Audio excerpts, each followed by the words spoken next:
नमस्कार, DD news में आपका स्वागत है। मैं हूं चंद्रशेखर जोशी और आइए सबसे पहले आपको दिखाते हैं इस वक्त की हेडलाइंस।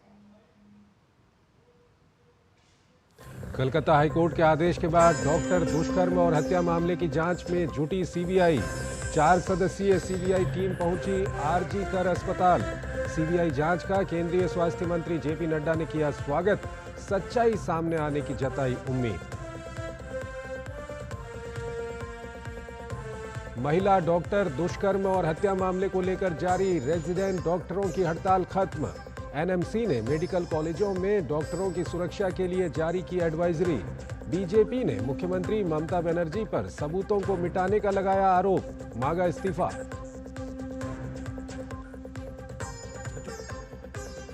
अयोध्या के बाद अब कन्नौज में सपा नेताओं की काली करतूत पर गरमाई सियासत।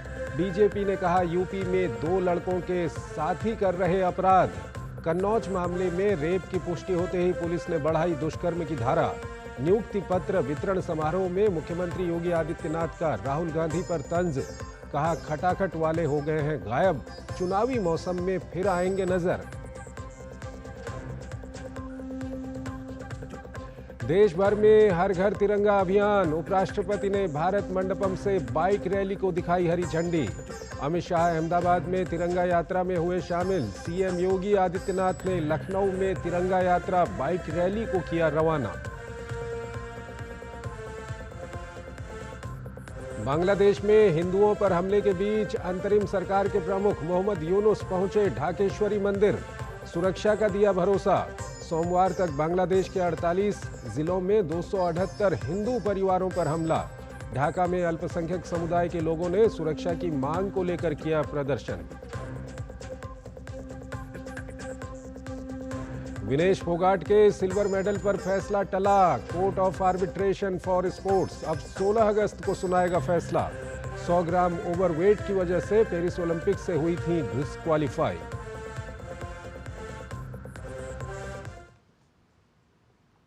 और आइए अब खबरों को विस्तार से देखते हैं। कोलकाता हाईकोर्ट के आदेश के बाद सीबीआई ने डॉक्टर रेप मर्डर मामले की जांच अपने हाथ में ले ली है।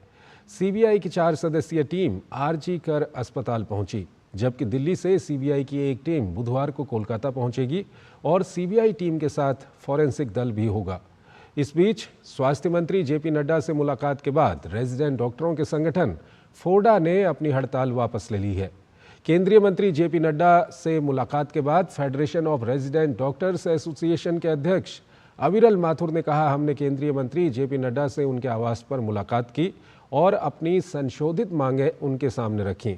उन्होंने हमें आश्वासन दिया है कि वो डॉक्टरों के लिए सुरक्षित कामकाजी माहौल उपलब्ध कराएंगे। उन्होंने हमें आश्वासन दिया है कि हमारी मांगों को समयबद्ध तरीके से पूरा किया जाएगा। एक समिति बनाई जाएगी और हम उसका हिस्सा होंगे। हमारी सभी मांगें मान ली गई हैं, इसलिए फोडा हड़ताल वापस ले रहा है।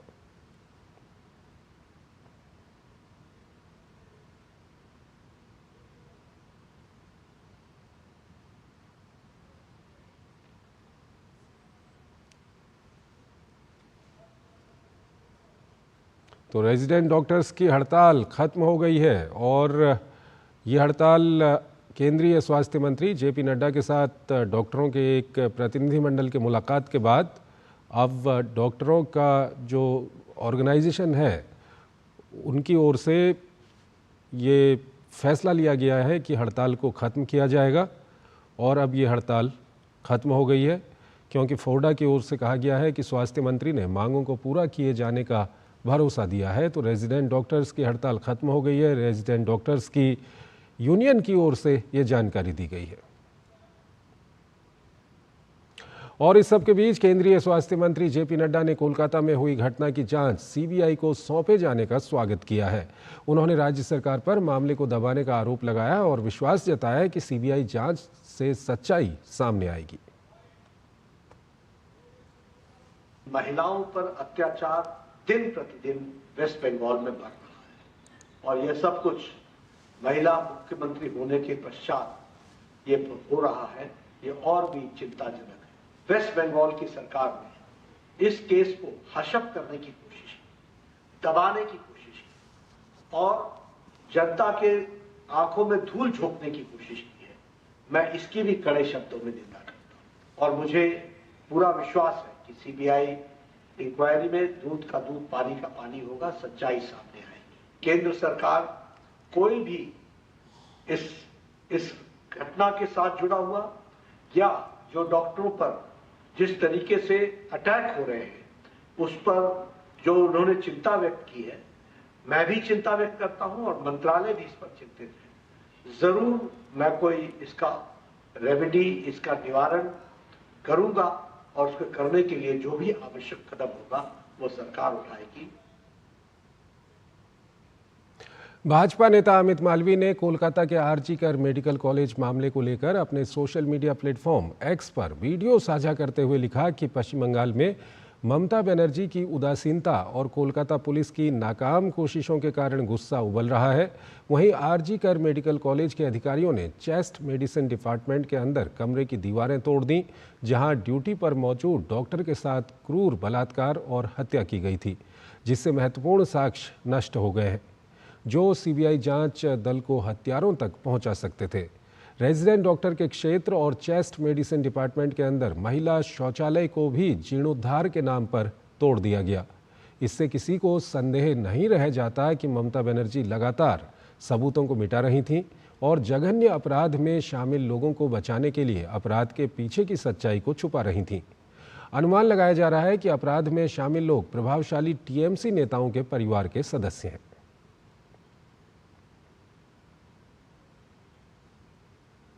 और ये आप वो दृश्य देख सकते हैं जहां पर ये घटना हुई थी, वहां पर इस तरह से तोड़फोड़ की गई है और कहीं न कहीं ये सबूतों को मिटाने की एक कोशिश के तौर पर इसे देखा जा रहा है।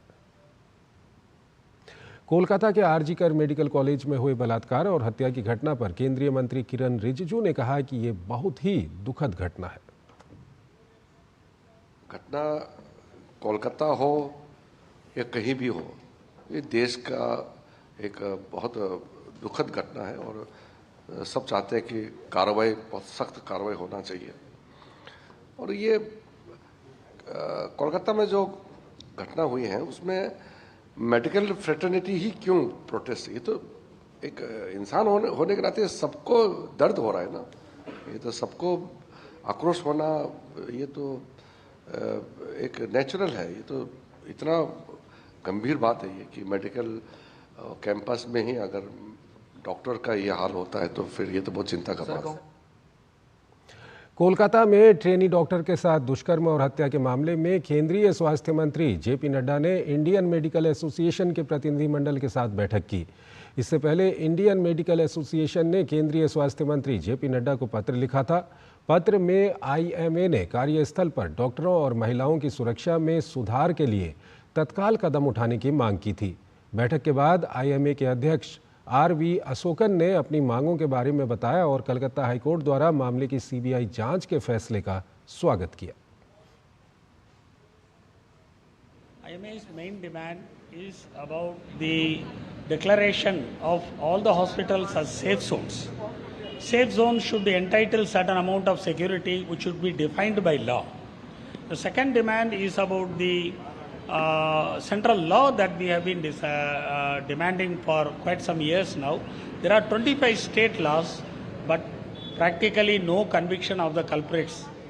So not only this crime, there have been a lot of violence across the country against the doctors. So central law is a prerequisite of our demand at this stage. We did talk about the CBI inquiry, but we come to know that the High Court has ordered a CBI inquiry, which we welcome. राष्ट्रीय चिकित्सा आयोग NMC ने सुरक्षित कार्यस्थल वातावरण सुनिश्चित करने के लिए सभी मेडिकल कॉलेजों और संस्थानों के लिए सलाह जारी की है। सभी मेडिकल कॉलेजों को कॉलेज और अस्पताल परिसर के भीतर सुरक्षित कार्य वातावरण के लिए नीति विकसित करने की सलाह दी गई है। ओपीडी, वार्ड, हॉस्टल और अन्य खुले क्षेत्रों में पर्याप्त सुरक्षा कर्मचारियों की तैनाती के साथ शाम के समय गलियारों और परिसरों को अच्छी तरह से रोशन करने और निगरानी के लिए सभी संवेदनशील क्षेत्रों को सीसीटीवी द्वारा कवर करने की सलाह है। वहीं मेडिकल छात्रों के खिलाफ हिंसा की घटना की कॉलेज प्रबंधन द्वारा तुरंत जांच और पुलिस में प्राथमिकी दर्ज की जानी चाहिए और घटना पर विस्तृत कार्रवाई रिपोर्ट घटना के 48 घंटे के भीतर एनएमसी को भेजे जाने की सलाह दी गई है। NHA यानी राष्ट्रीय स्वास्थ्य प्राधिकरण और महाराष्ट्र स्वास्थ्य विज्ञान विश्वविद्यालय ने डिजिटल स्वास्थ्य शिक्षा को बढ़ावा देने के लिए समझौता ज्ञापन पर हस्ताक्षर किए।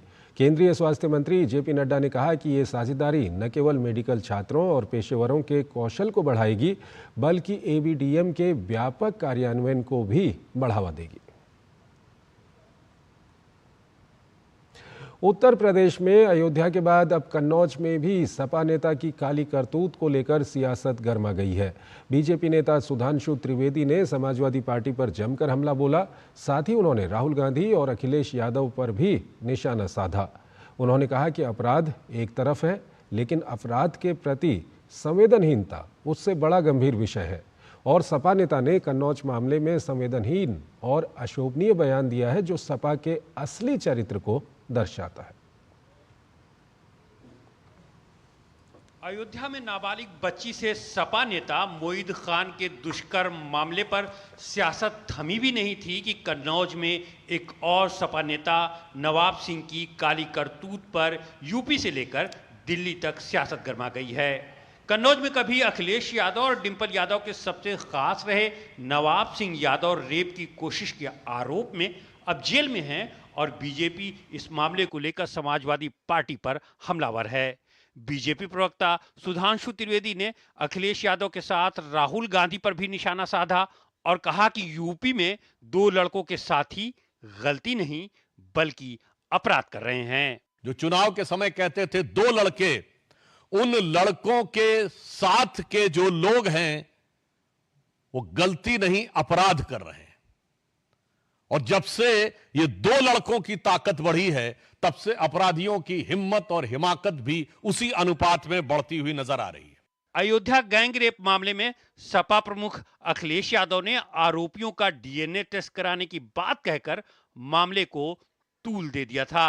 इसी की तरफ इशारा करते हुए सुधांशु त्रिवेदी ने कहा कि इस मामले पर निर्लज्जता के साथ राजनीति की गई। बीजेपी प्रवक्ता सुधांशु त्रिवेदी ने मशहूर शायर अदम गोंडवी के इस शेर के जरिए सपा को आईना दिखाया। पक्के समाजवादी हैं तस्कर हो या डकैत, कितना असर है खादी के उजले लिबास में। तो मुझे लगता है कि ये समाजवादी पार्टी के ही एक समाजवादी नेता के दिल का दर्द आज की समाजवादी पार्टी के असली DNA यानी राजनीतिक DNA को बताने के लिए पर्याप्त। कन्नौज मामले में सपा नेता जूही सिंह के इस बयान को भी सुधांशु त्रिवेदी ने संवेदनहीन और अशोभनीय बताया। कौन सी नौकरी थी जो 15 साल की बच्ची जो है वो रात में उनसे मांगने गई थी। सुधांशु त्रिवेदी ने कहा कि यही सपा की असली फितरत है। उत्तर प्रदेश के उप मुख्यमंत्री केशव प्रसाद मौर्य ने कहा कि समाजवादी पार्टी का मतलब ही अपराध और भ्रष्टाचार है। सपा पर निशाना साधते हुए केंद्रीय मंत्री और RLD प्रमुख जयंत चौधरी ने कहा कि ऐसे अपराधियों का बचाव नहीं किया जाना चाहिए। सपा का मतलब अपराध, भ्रष्टाचार आदि आदि जितने भी कुकर्म होते हैं वो सब सपा के साथ जुड़े हैं। इससे पहले भी जो घटना हुई थी उसमें भी बयान उचित नहीं था कि DNA टेस्ट कराओ और ये कराओ। एक तरह से बचाव नहीं होना चाहिए इन चीज़ों में, पार्टी से ऊपर उठना चाहिए। हमारे साथ के लोग भी हमारे कितने ही करीबी क्यों ना हो, अगर इस तरह की जघन्य अपराध में उनका इन्वॉल्वमेंट है तो बच नहीं सकते। वहीं महिलाओं के खिलाफ अपराध के इन मामलों में योगी सरकार तेजी से कार्रवाई करती नजर आ रही है। कन्नौज में नाबालिग बच्ची से दुष्कर्म के प्रयास के आरोप में सपा नेता नवाब सिंह को तुरंत गिरफ्तार कर लिया गया और उसके खिलाफ जांच की जा रही है। वहीं अयोध्या में नाबालिग लड़की के साथ दुष्कर्म के मामले में मुख्य आरोपी सपा नेता मोईद खान के खिलाफ भी सख्त कार्रवाई की गई। गिरफ्तारी के अलावा मोईद खान की संपत्ति पर बुलडोजर चला और बेकरी सील कर दी गई। साथ ही पीड़ितों को मुआवजा भी दिया गया। राजेश राज और निशांत सौरभ के साथ bureau report, DD news. Kannauj दुष्कर्म कांड में एक बड़ा अपडेट सामने आया है। पूर्व ब्लॉक प्रमुख नवाब सिंह यादव मामले में रेप की पुष्टि हो गई है। इस बात की जानकारी SP अमित कुमार ने अपने बयान में दी है। वहीं रेप की पुष्टि होने के बाद पुलिस ने नवाब सिंह के खिलाफ दुष्कर्म की धारा बढ़ा दी है। पीड़िता का मेडिकल एग्जामिनेशन आज कंप्लीट कराया गया, साथ ही न्यायालय में उसका बयान कराया गया, जिसमें उसने दुष्कर्म की बात कही है। इसमें विवेचना में दुष्कर्म की धाराएं बढ़ाई जाएंगी और साथ ही जो कल इसके साथ जो बुआ थी उसके बारे में भी जो इसके माता पिता हैं आरोप लगाए हैं। इसमें माता पिता ने यह बताया कि इसकी बुआ जो है इनकी लड़की को लेके आई थी और इस घटना के संबंध में इनको कोई जानकारी नहीं थी। जब पुलिस ने इनको संपर्क किया तब इनको इसके संबंध में पता चला। इनकी बुआ को जांच के क्रम में बुलाया गया था बयान के लिए, तो ये आए नहीं है, इनकी तलाश की जा रही है। इनका जो अभी तक का कार्य रहा है वो संदिग्ध है, इन पे भी वैधानिक कार्रवाई की जा रही है। केंद्रीय मंत्री जेपी नड्डा से मुलाकात के बाद federation of resident doctors association फोडा के अध्यक्ष अविरल माथुर ने कहा कि हमने केंद्रीय मंत्री जेपी नड्डा से उनके आवास पर मुलाकात की और अपनी संशोधित मांगें उनके सामने रखीं। उन्होंने हमें आश्वासन दिया है कि वो डॉक्टरों के लिए सुरक्षित कार्य वातावरण उपलब्ध कराएंगे। हमारी सभी मांगें मान ली गई हैं, इसलिए फोडा हड़ताल वापस ले रहा है। हम लोगों ने मंत्री जी से जो कल अपनी डिमांड्स रखी थी, जैसा हमने अपनी प्रेस रिलीज़ में दी थी, उन्हीं को हमने आज रिफॉर्मुलेट करके वैसी की वैसी ही डिमांड्स हमने मंत्री जी को दी हैं, जिसमें मंत्री जी ने सबसे पहले घटना का संज्ञान लेते हुए घटना की कड़ी निंदा करी है। उन्होंने बताया है कि वो इस चीज़ को मानते हैं कि ये एक डॉक्टर के साथ कभी नहीं होना चाहिए। उन्होंने हमें ये आश्वस्त किया कि वो डॉक्टर्स को सेफ़ वर्किंग एनवायरनमेंट देंगे। हमारी क्योंकि सारी जो मांगें थीं, जैसा हमारी प्रेस रिलीज़ में था, उनको अभी मांग लिया गया है। तो हमें ये सोचते हुए लग रहा है, हम सब ने आपस में डिस्कशन किया है कि एज अ संस्था जो हमारी फोडा है, हम लोग की सारी डिमांड्स मानने की वजह से हम ये स्ट्राइक को अब विराम देंगे, हम इसे कॉल ऑफ करेंगे। मुख्यमंत्री योगी आदित्यनाथ ने लखनऊ के लोक भवन में UPSSC द्वारा चयनित चिकित्सा, स्वास्थ्य एवं परिवार कल्याण व अन्य विभागों के 1036 अभ्यर्थियों को नियुक्ति पत्र वितरित किए। कार्यक्रम को संबोधित करते हुए उन्होंने कहा कि अब यूपी के युवाओं के लिए पहचान का संकट नहीं है। उत्तर प्रदेश अब आगे बढ़ रहा है। अब उत्तर प्रदेश के लोगों को सम्मान की नज़र से देखा जाता है। युवाओं के लिए, किसानों के लिए, महिलाओं के लिए, गरीबों के लिए योजनाओं को प्रभावी ढंग से जमीनी धरातल पर उतारने के लिए किए जाने वाले रिफॉर्म में अग्रणी उत्तर प्रदेश है। उत्तर प्रदेश के युवा के सामने, उत्तर प्रदेश के नागरिकों के सामने आज के दिन पे कोई पहचान का संकट भी नहीं है। आज आप कहीं जाएंगे, उत्तर प्रदेश का नाम लेंगे तो लोग आज सम्मान की निगाह से देखते हैं, सम्मान देते हैं। मिशन रोजगार के तहत युवाओं को नियुक्ति पत्र बांटने के कार्यक्रम में उत्तर प्रदेश के मुख्यमंत्री योगी आदित्यनाथ ने समाजवादी पार्टी और कांग्रेस पर भी निशाना साधा। उन्होंने कहा कि उत्तर प्रदेश में सरकारी सेवा में बिना सिफारिश, बिना लेन देन के नौकरी मिलना पिछले 7 साल में ही संभव हुआ है। योगी आदित्यनाथ ने राहुल गांधी के खटाखट वाले बयान पर तंज करते हुए कहा कि कुछ लोग अप्रैल मई में खटाखट नौकरी दे रहे थे, लेकिन खटाखट वाले लोग चुनाव खत्म होते ही फिर से पिकनिक मनाने के लिए निकल गए हैं। उन्होंने कहा कि जब चुनाव का मौसम आएगा तो खटाखट वाले लोग समाज को विभाजित करने और अराजकता फैलाने के लिए फिर आ जाएंगे। कारनामे वही हैं, लेकिन हुलिया बदल करके फिर से आपके सामने बहकाने के लिए आए हैं। मैं देख रहा था जब बालिका को मैं नियुक्ति पत्र दे रहा था तो उस बालिका के मुंह से निकला कि खटाखट ये है जो आज हमें नियुक्ति पत्र प्राप्त हो रहा है, वो नहीं जो अप्रैल मई के अंदर सुनने को मिल रहा था। अप्रैल और मई के अंदर भी आपने सुना होगा खटाखट क्या होता है। उनका कहीं अता पता नहीं है, होगा भी नहीं। ये लोग आएंगे फिर वही अपने मौसम के अनुसार फिर समाज को विभाजित करने के लिए, अराजकता फैलाने के लिए। धोखे से लॉटरी अगर कभी लग गई तो फिर प्रदेश को नोचने के लिए। MP MLA विशेष मजिस्ट्रेट की अदालत ने आम आदमी पार्टी के राज्यसभा सांसद संजय सिंह और पूर्व सपा विधायक अनूप संडा समेत 5 दोषियों के खिलाफ गिरफ्तारी वारंट जारी किया है। मजिस्ट्रेट ने सजा के खिलाफ अपील खारिज होने के बाद आरोपियों के कोर्ट में सरेंडर न करने के कारण गिरफ्तारी वारंट जारी किया है। स्पेशल सेशन कोर्ट जज एकता वर्मा की अदालत ने सभी दोषियों की अपील खारिज होने के बाद उन्हें संबंधित कोर्ट में आत्मसमर्पण करना था। मामला 23 साल पहले बिजली पानी की समस्या को लेकर तत्कालीन सरकार के खिलाफ धरना प्रदर्शन और रोड जाम से जुड़ा है।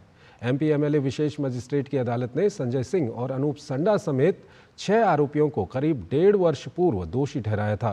कोर्ट ने 3-3 माह के कारावास एवं 1.5 हजार रुपये अर्थदंड की सजा सुनाई थी। वक्फ संशोधन बिल पर संसद की 31 सदस्यीय संयुक्त समिति का गठन किया गया है। इस समिति के चेयरमैन वरिष्ठ सांसद जगदम्बिका पाल बनाए गए हैं। समिति को अगले सत्र के पहले हफ्ते तक अपनी रिपोर्ट सौंपनी है। वक्फ संशोधन बिल लोकसभा में पेश किया गया था, जिसे संसद की संयुक्त समिति को भेज दिया गया था। 31 सदस्यीय समिति में 21 लोकसभा और 10 राज्यसभा के सदस्य हैं। छत्तीसगढ़ के दंतेवाड़ा जिले में लोन वर्राटू यानी घर वापस आइए अभियान से प्रभावित होकर 5 लाख और 2 लाख के इनामी माओवादी दंपति ने आत्मसमर्पण किया। पुरुष माओवादी पिछले 8-10 वर्षों से नक्सल संगठन में शामिल होकर मलांगीर एरिया कमेटी सदस्य के रूप में सक्रिय था। वहीं महिला माओवादी पिछले 5 वर्षों से नक्सल संगठन में कांगेरवेली एरिया कमेटी प्लाटून 31 सदस्य के रूप में सक्रिय थी। छत्तीसगढ़ पुनर्वास नीति और दंतेवाड़ा पुलिस के द्वारा चलाया जा रहा लोन वर्राटू अभियान के तहत आज दिनांक 13/8/2024 को 2 नक्सल आत्मसमर्पण करने के लिए आए हैं, जिनका डिटेल्स ये है। बीमा उर्फ पवन मंडावी मलांगीर एरिया कमेटी का सदस्य और एरिया मिलिशिया इंचार्ज भी रहा है। इसके ऊपर 5 लाख का इनाम घोषित है और उसका पत्नी है विमला मड़काम, प्लाटून 31 का सदस्य है और इसके ऊपर 2 लाख का इनाम घोषित है। ये दोनों आज दंतेवाड़ा पुलिस के सामने आत्मसमर्पण करने के लिए आए हैं। इनको छत्तीसगढ़ शासन के द्वारा 25-25 हजार की नगद राशि दिया जाएगा और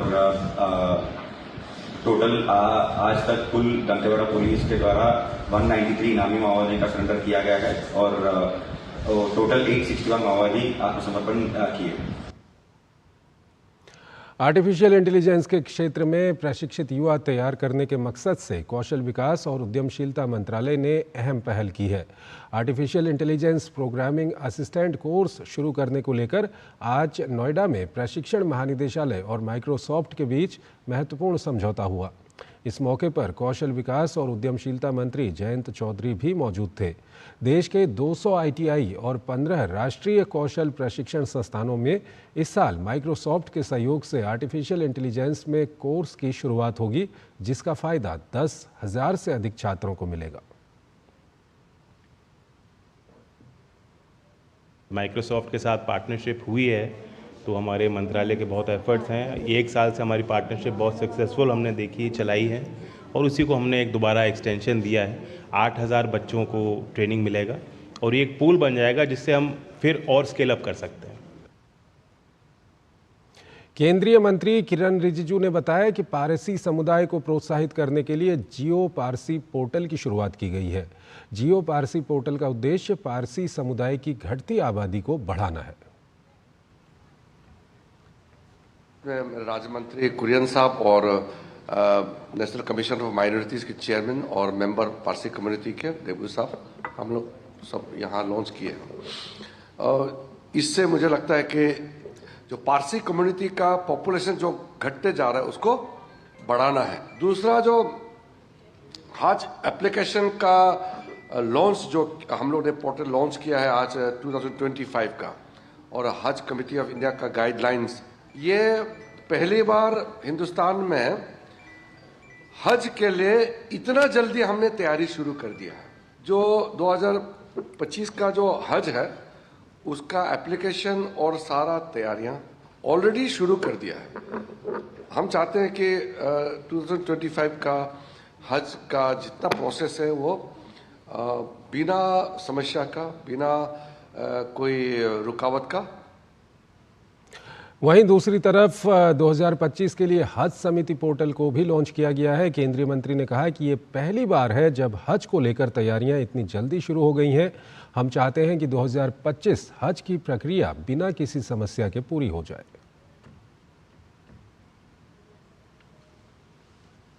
पहली बार हिंदुस्तान में हज के लिए इतना जल्दी हमने तैयारी शुरू कर दिया है।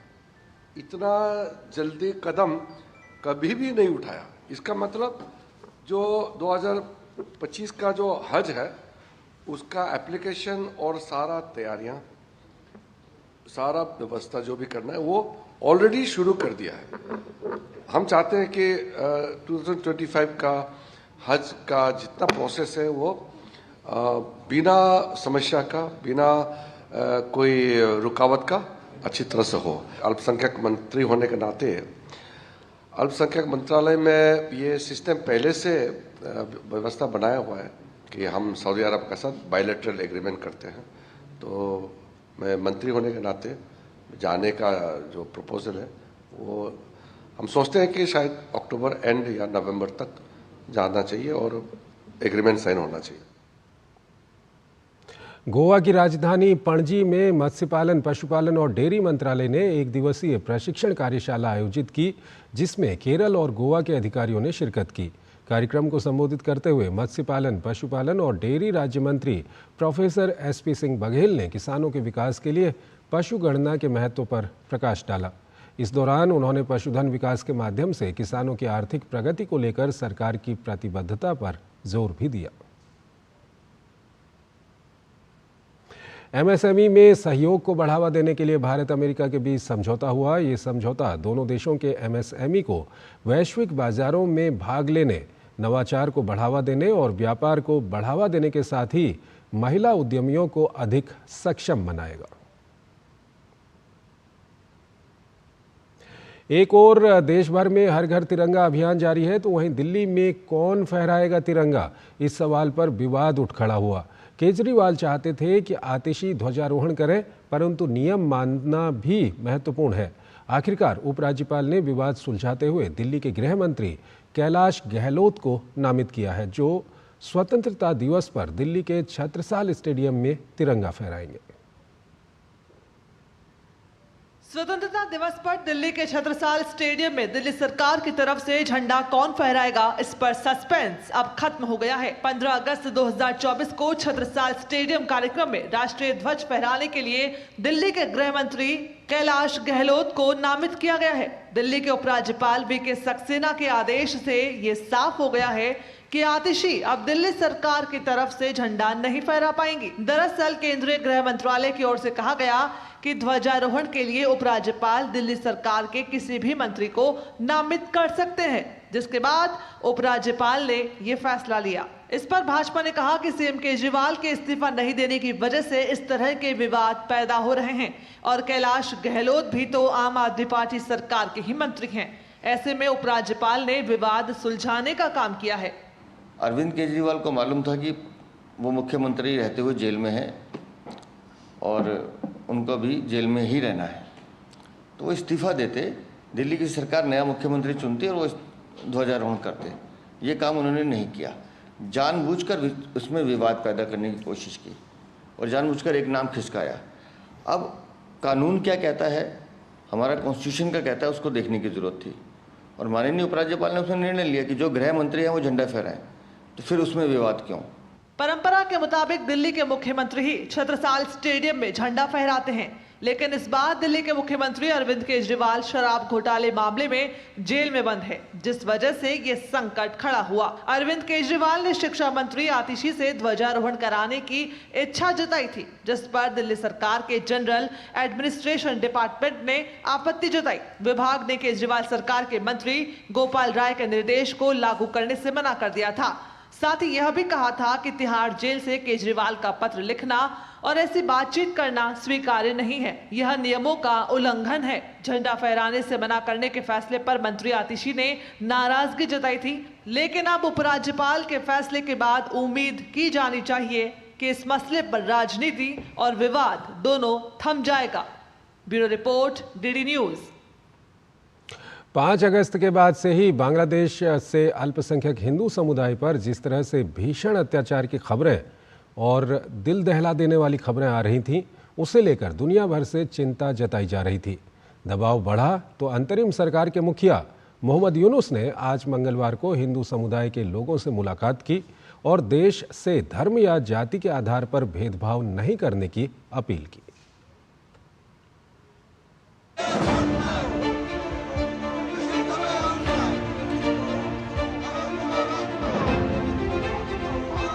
सत्ता परिवर्तन की आड़ में बांग्लादेश में अल्पसंख्यक हिंदू समुदाय पर हुए अत्याचार की घटना ने पूरी दुनिया का ध्यान अपनी ओर खींचा। बांग्लादेश के हिंदुओं की सुरक्षा की चिंता भारत, अमेरिका समेत दुनिया के कई देशों में दिखाई दी। लोगों ने सड़कों पर उतरकर हिंदुओं पर हो रहे हमले पर तुरंत विराम लगाने और उन्हें तत्काल सुरक्षा मुहैया कराने की मांग की। बढ़ते वैश्विक दबाव के बीच बांग्लादेश की अंतरिम सरकार के मुखिया मोहम्मद यूनुस मंगलवार को ऐतिहासिक ढाकेश्वरी मंदिर पहुंचे, जहां उन्होंने हिंदू समुदाय के लोगों से मुलाकात की। बांग्लादेश के माइनॉरिटी राइट मूवमेंट के 5 सदस्यों ने यूनुस से मुलाकात के दौरान अपना पक्ष रखा। इस दौरान अंतरिम सरकार के प्रमुख ने धर्म या जाति के आधार पर भेदभाव नहीं करने की अपील करते हुए कहा कि देश के सभी लोगों के लिए एक कानून, एक संविधान होना चाहिए। उन्होंने कहा कि हमें ये सुनिश्चित करना होगा कि हम इस देश के लोग हैं। इसके बाद इसी मंदिर में मुस्लिम समुदाय और हिंदू अल्पसंख्यकों के प्रतिनिधियों के बीच एक महत्वपूर्ण बैठक भी हुई। मंदिर जलता है, गिरजा जलता है, हिंदू माइनॉरिटीদের जो दुकान पाट है, बाड़ीघर है, यहाँ तक कि लड़की को भी अगवा कर लेता है।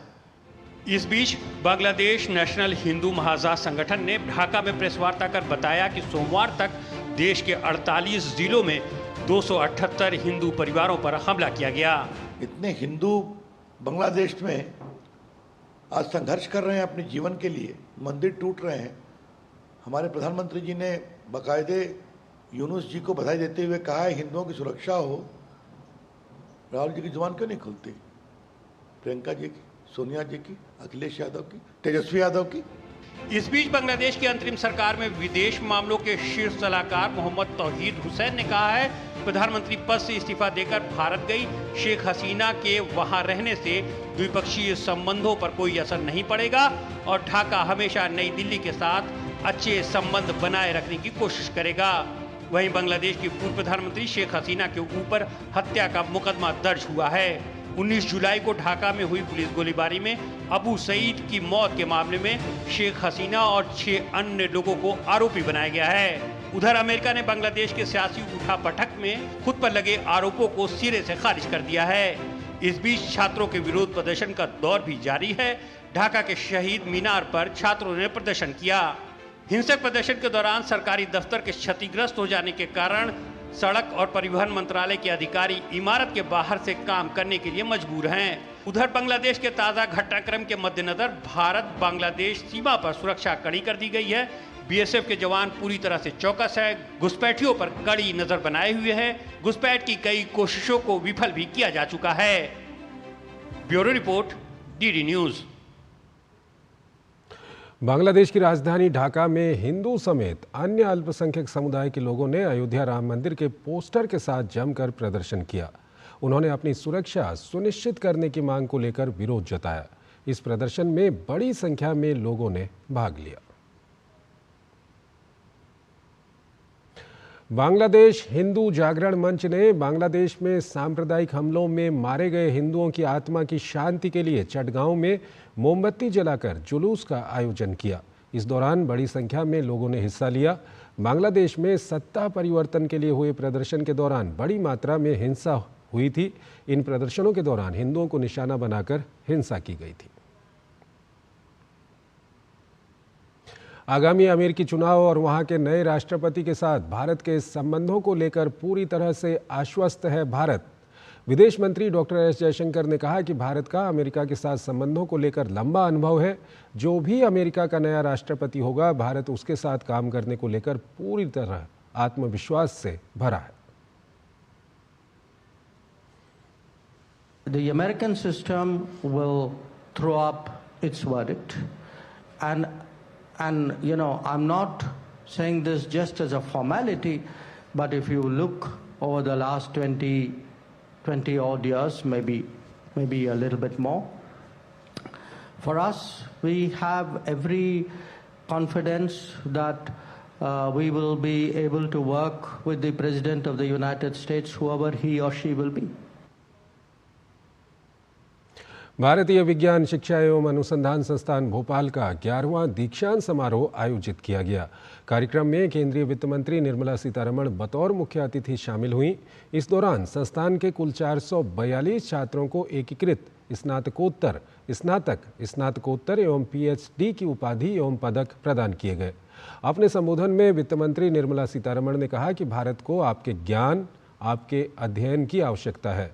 उन्होंने छात्रों से नौकरी पाने वाले बनने के बजाय अपने ज्ञान के आधार पर नवाचार करते रहने का आह्वान किया। Transition from fossil fuel to renewable energy, if it has to be sustainable and if it has to be 24/7, we need your skills. We need that knowledge that you have got from this esteemed institution to make sure that India has the lead advantage, so that your mind actively engages in coming up with innovative ways in which India's progress towards a Vikasit Bharat, that is 2047, can be enabled by the kind of very quick and speedy solutions that you may offer for us to move and transition into a better country. Haryana के आगामी विधानसभा आम चुनावों के मद्देनजर भारत निर्वाचन आयोग 2 दिवसीय हरियाणा दौरे पर है। पहले दिन मुख्य चुनाव आयुक्त राजीव कुमार और चुनाव आयुक्त ज्ञानेश कुमार व डॉक्टर सुखबीर सिंह संधू ने राष्ट्रीय और राज्य स्तरीय राजनीतिक दलों के प्रतिनिधियों के साथ बैठक की। इसके बाद आयोग ने मंडल आयुक्तों, रेंज आईजी, जिला निर्वाचन अधिकारियों और पुलिस अधीक्षकों के साथ समीक्षा बैठक कर चुनाव तैयारियों पर विस्तार से चर्चा की।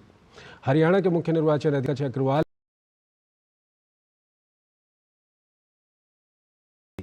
कल आयोग प्रवर्तन एजेंसियों के साथ बैठक करेगा। तमिलनाडु के कोयम्बटूर के सुलूर वायुसेना अड्डे पर 6 अगस्त से आयोजित बहुराष्ट्रीय वायु अभ्यास कार्यक्रम तरंग शक्ति 2024 के तहत तमिलनाडु के राज्यपाल आर.एन. रवि ने रक्षा उपकरणों की प्रदर्शनी का उद्घाटन किया। भारतीय वायुसेना प्रमुख बी.आर. चौधरी ने अन्य देशों के प्रमुखों के साथ कार्यक्रम का नेतृत्व किया। सैन्य उपकरणों और लड़ाकू विमानों के उपकरणों की प्रदर्शनी 3 दिन तक चलेगी। इस प्रदर्शनी में सार्वजनिक क्षेत्र और निजी विनिर्माण कंपनियों ने 62 स्टॉल पर अपने उत्पाद प्रदर्शित किए हैं। इस दौरान एयर शो का आयोजन किया गया, जिसमें भारत के हेलीकॉप्टर और लड़ाकू विमानों ने भाग लिया। इस अभ्यास में भारतीय वायुसेना के साथ जर्मनी, फ्रांस, स्पेन और इंग्लैंड की वायुसेनाओं ने भाग लिया। कार्यक्रम के अंत में संयुक्त वायु अभ्यास में भाग लेने वाले विभिन्न देशों के वायुसेना कमांडरों को स्मृति उपहार भी प्रदान किए गए। रक्षा अनुसंधान और विकास संगठन यानी डीआरडीओ ने हाल ही में राजस्थान के जैसलमेर में फील्ड फायरिंग रेंज में made in India man portable anti tank guided missile का सफलतापूर्वक परीक्षण किया। Man portable anti tank guided missile को खासतौर पर भारतीय सेना की पैदल सेना और पैराशूट के विशेष बलों के लिए बनाया गया है। मिसाइल को इजेक्शन मोटर का उपयोग करके कैनिस्टर से सॉफ्ट लॉन्च किया जाता है। इस प्रणाली में MPATGM लॉन्चर, लक्ष्य प्राप्ति उपकरण और एक अग्नि नियंत्रण इकाई शामिल है। एंटी टैंक गाइडेड मिसाइल आधुनिक प्रौद्योगिकी आधारित रक्षा प्रणाली के विकास में आत्मनिर्भरता बनने की दिशा में महत्वपूर्ण कदम है।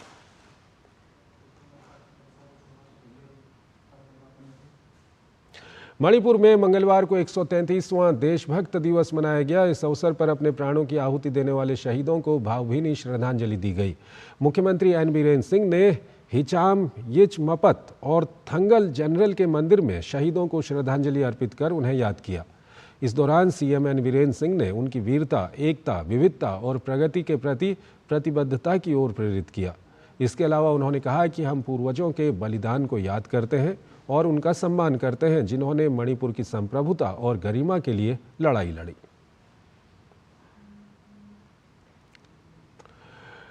केंद्रीय शिक्षा मंत्री धर्मेंद्र प्रधान ने शिक्षा मंत्रालय के राष्ट्रीय संस्थागत रैंकिंग फ्रेमवर्क यानी NIRF 2024 की घोषणा की। इस लिस्ट में बिहार से एम्स सहित कई उच्च शिक्षा संस्थान शामिल है। ये रिपोर्ट देखिए।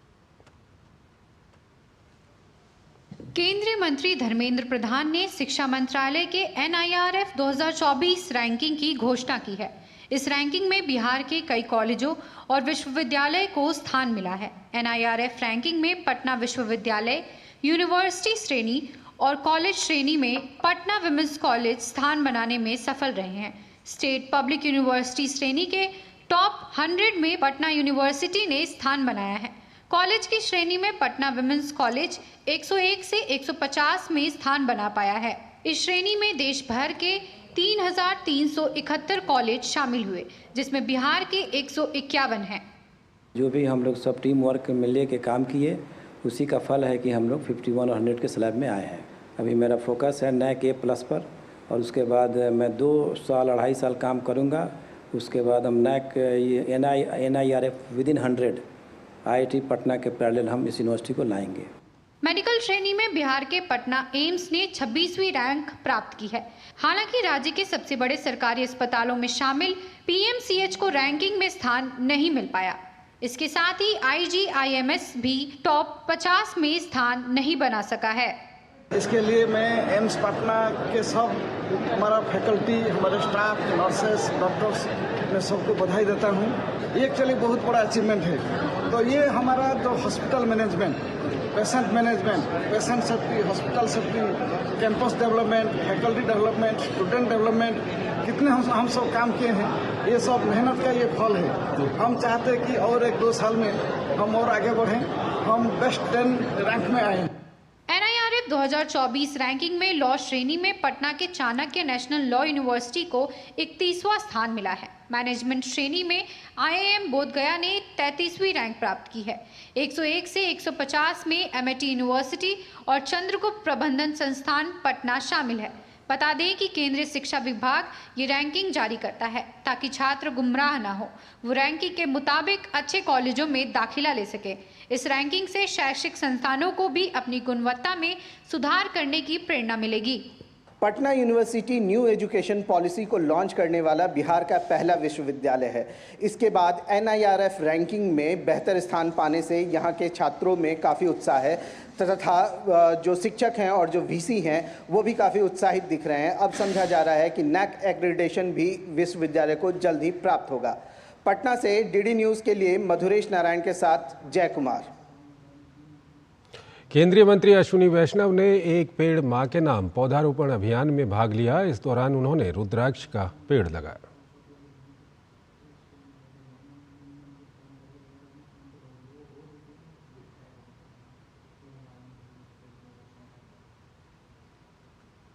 राष्ट्रपति द्रौपदी मुर्मू 14 अगस्त 2024 को अमृत उद्यान ग्रीष्मकालीन वार्षिक आयोजन 2024 के उद्घाटन समारोह में शामिल होंगी। इसके बाद 16 अगस्त से 15 सितंबर 2024 तक अमृत उद्यान जनता के लिए खुला रहेगा। अमृत उद्यान यानी देश के राष्ट्रपति के घर का बगीचा आम जनता के लिए खुलने वाला है। अमृत उद्यान को साल में 2 बार आम जनता के लिए खोला जाता है। एक बार फरवरी से मार्च के बीच सर्दियों में और दूसरी बार मानसून में इसे जनता के लिए खोला जाता है। इस बार यह 16 अगस्त से 15 सितंबर 2024 तक जनता के लिए खुला रहेगा ताकि वे यहाँ की खूबसूरती निहार सकें।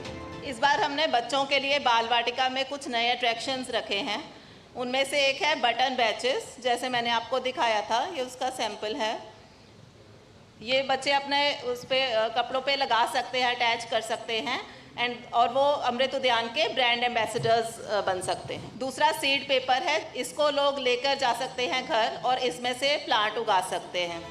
मानसून के मौसम में अमृत उद्यान में फूलों की बजाय हरियाली ज्यादा होती है, जिसमें अगर बारिश हो जाए तो अमृत उद्यान का आनंद अमृतमयी हो जाता है।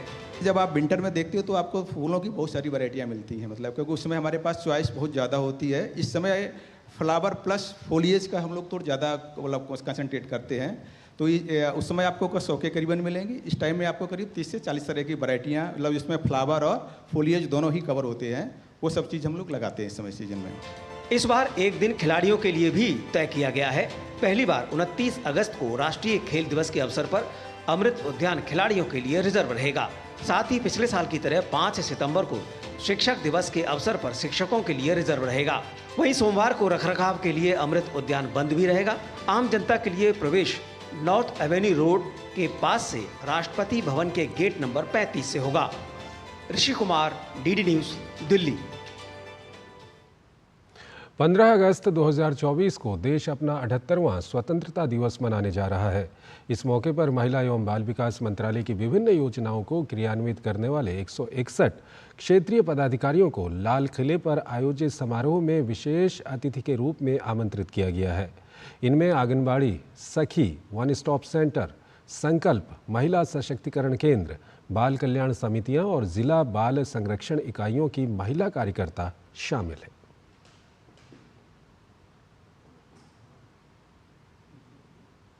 और आइए अब बात करते हैं हर घर तिरंगा अभियान की।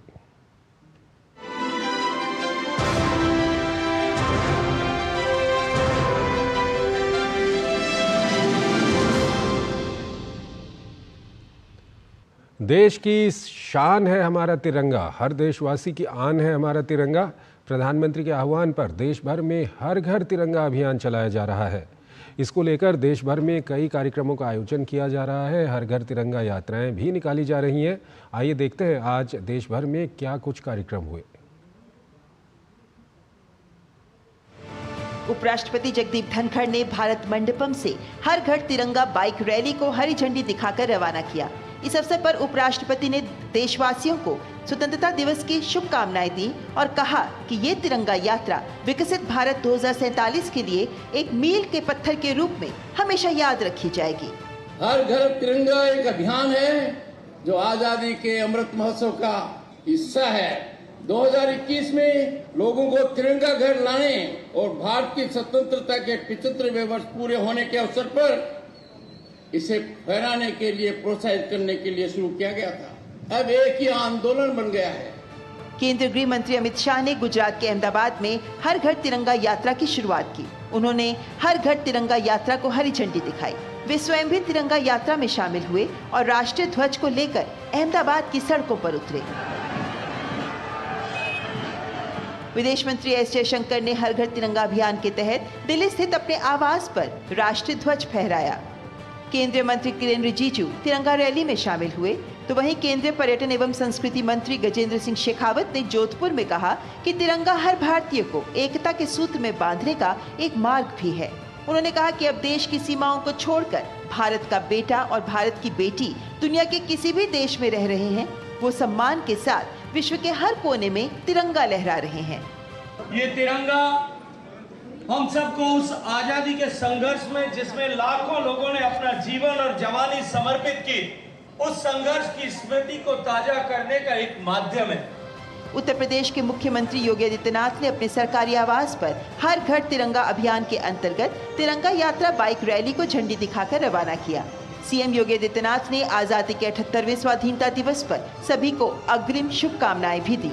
मैं भारतीय जनता पार्टी के अपने सभी पदाधिकारी और कार्यकर्ताओं का हृदय से अभिनंदन करता हूं कि उन्होंने प्रधानमंत्री मोदी जी के संकल्प के साथ जुड़ते हुए भारत के इस राष्ट्र के प्रतीक, आन बान और शान के प्रतीक तिरंगा को हर घर तक पहुंचाने के संकल्प में सहभागी बन रहे हैं।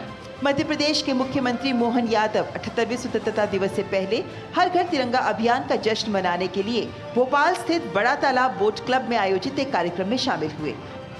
राजस्थान के मुख्यमंत्री भजन लाल शर्मा जयपुर में आयोजित हर घर तिरंगा कार्यक्रम में शामिल हुए।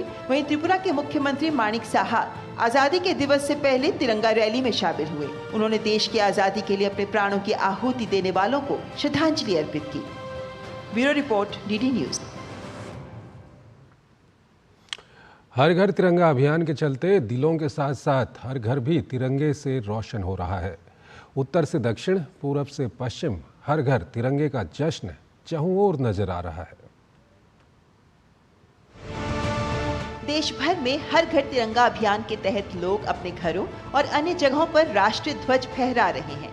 इस दौरान बड़ी संख्या में रैलियों का भी आयोजन किया जा रहा है। अरुणाचल प्रदेश में हर घर तिरंगा कार्यक्रम के तहत पूर्वी कामेंग के सेप्पा में 600 फीट की भव्य तिरंगा यात्रा आयोजित की गई। पूर्वोत्तर राज्य नागालैंड के दीमापुर में भाजपा के राष्ट्रीय सचिव अनिल एंटनी ने हर घर तिरंगा मोटरसाइकिल रैली को झंडे दिखाकर रवाना किया। भारत के 78वें स्वतंत्रता समारोह के उपलक्ष्य में चल रहे हर घर तिरंगा अभियान के हिस्से के रूप में मिजोरम के कला और संस्कृति विभाग ने आइजोल में तिरंगा संगीत कार्यक्रम का आयोजन किया। कार्यक्रम में कई स्थानीय कलाकारों ने IMFA म्यूजिक विंग द्वारा राष्ट्रगीत वंदे मातरम सहित सुंदर धुनें प्रस्तुत की।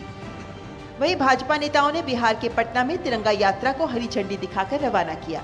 भारतीय जनता पार्टी युवा मोर्चा के कार्यकर्ता तिरंगा यात्रा निकालकर गांव-गांव जाएंगे और गांव के लोगों को आजादी के जश्न और आजादी के लिए जिन वीरों ने, जिन स्वतंत्रता सेनानियों ने अपनी कुर्बानी दी, जान न्यौछावर किया, उनके प्रति सम्मान व्यक्त करेंगे और भारत का तिरंगा पूरे दुनिया में सबसे ऊंचा रहे, इसके लिए युवा मोर्चा ने आज इस तरह का बाइक यात्रा निकाला है। प्रधानमंत्री नरेंद्र मोदी के आह्वान पर स्वतंत्रता दिवस के उपलक्ष्य में भाजपा के हर घर तिरंगा कार्यक्रम के तहत आगरा में भारतीय जनता युवा मोर्चा के पदाधिकारी और कार्यकर्ताओं ने तिरंगा यात्रा और बाइक रैली निकाल राष्ट्र एकता का संदेश दिया। वीर बहादुर सिंह पूर्वांचल विश्वविद्यालय जौनपुर में हर घर तिरंगा कार्यक्रम के अंतर्गत तिरंगा दौड़ का आयोजन किया गया। काशी विश्वनाथ की नगरी वाराणसी में भी कई जगहों पर तिरंगा यात्रा निकाली गई। तिरंगा यात्रा के लिए हम लोग यहाँ हैं और हम लोग का एक ही मोटिव है, हर घर तिरंगा, हर घर तिरंगा। स्वतंत्रता दिवस के 78 वर्ष पूरे होने के अवसर पर हम लोग यहाँ इकट्ठे हुए हैं हर घर तिरंगा यात्रा में। और ये तिरंगा हमारी आन बान और शान और यहाँ तक कि हमारी जान भी है। तिरंगा यात्रा चल रही है जिसमें हम सभी अपना पार्टिसिपेट कर रहे हैं। तिरंगा यात्रा का जो सोच है, जो समझ है और जो लोग भागीदारी कर रहे हैं कि हम अपने स्वतंत्रता दिवस को अपने तरीके से मनाएं, हर घर में मनाएं, और यही उद्देश्य है इसका। भारतीय तटरक्षक बल ने गुजरात के ओखा में हर घर तिरंगा अभियान के तहत रन फॉर यूनिटी का आयोजन किया। ये पहल स्थानीय लोगों में देशभक्ति की गहरी भावना को बढ़ावा देती है। जम्मू कश्मीर के रियासी में स्वतंत्रता दिवस से पहले चिनाब नदी पर बने दुनिया के सबसे ऊंचे रेलवे पुल पर 750 मीटर लंबे तिरंगे के साथ तिरंगा रैली निकाली गई। लद्दाख में भी हर घर तिरंगा कार्यक्रम का आयोजन किया गया। इसमें बड़ी संख्या में कलाकारों, छात्रों, शिक्षकों और समुदाय के सदस्यों ने उत्साहपूर्वक भाग लिया। हर घर तिरंगा अभियान 9 अगस्त से 15 अगस्त तक उत्साह और उमंग के साथ मनाया जा रहा है। इसमें बड़ी संख्या में शामिल हो रहे लोगों का उत्साह देखते ही बनता है। ब्यूरो इनपुट के साथ ब्यूरो रिपोर्ट, DD न्यूज़। खाद्य एवं नागरिक आपूर्ति मंत्रालय की तरफ से सीमा पर तैनात जवानों के लिए 9 लाख राखियां भेजी गईं। ये राखियां दिल्ली स्थित रक्षा मंत्रालय में रक्षा राज्य मंत्री संजय सेठ को सौंपी गई हैं। पूर्व सैनिक महावीर प्रताप राणा को ये राखियां छत्तीसगढ़ से मिली। गौरतलब है कि ऑपरेशन सिपाही रक्षा सूत्र 2024 के तहत सैनिकों को राखियां भेजी जा रही हैं। ये राखियां बच्चों ने बनाई हैं। इसे लेकर रक्षा राज्य मंत्री ने कहा कि लगभग 9 लाख राखियां देश के सुदूर इलाकों में तैनात सैनिकों को दी जाएंगी ताकि उनकी कलाई सूनी ना रहे। ये राखियां बॉर्डर पे उन सैनिकों को भिजवाएंगे ताकि उनकी कलाई सूनी नहीं रहे। ये बहुत पुनीत कार्य है और मैं अपनी ओर से बहुत बधाई और धन्यवाद देना चाहूँगा। और ये राखियाँ उन सुदूर इलाकों में जहाँ कोई सोच नहीं सकता है, वो ये राखियाँ राखी के पहले उनके सैनिकों के भाइयों के पास पहुँचेगी और 19 तारीख को राखी बांधकर अपनी बहनों को और भारत माता भारती की सेवा में लगे रहेंगे। अच्छा कार्य किया है और 9 लाख राखी जो है हमारे सैनिकों के लिए उन्होंने प्रदान किया है। हमारा एम होगा कि ये सारे राखियाँ हम हमारे सीमावर्ती इलाकों में जो हमारे सैनिक हैं उनके पास भेजेंगे। पेरिस ओलंपिक में विनेश फोगाट को रजत पदक मिलेगा या नहीं, इस बात के लिए अभी और इंतजार करना होगा। Court of arbitration for sports ने अपने फैसले को 16 अगस्त तक टाल दिया है। विनेश को पेरिस ओलंपिक में स्वर्ण पदक के मैच से पहले 100 ग्राम वजन अधिक होने के कारण डिस्क्वालीफाई कर दिया गया था। विनेश ने इसको लेकर court of arbitration for sports में अपील की थी। उनका फैसला मंगलवार को रात 9:30 बजे के करीब आना था, लेकिन अब 16 अगस्त को आएगा। तो इस बुलेटिन में फिलहाल इतना ही। आप बने रहिए DD न्यूज़ के साथ। नमस्कार।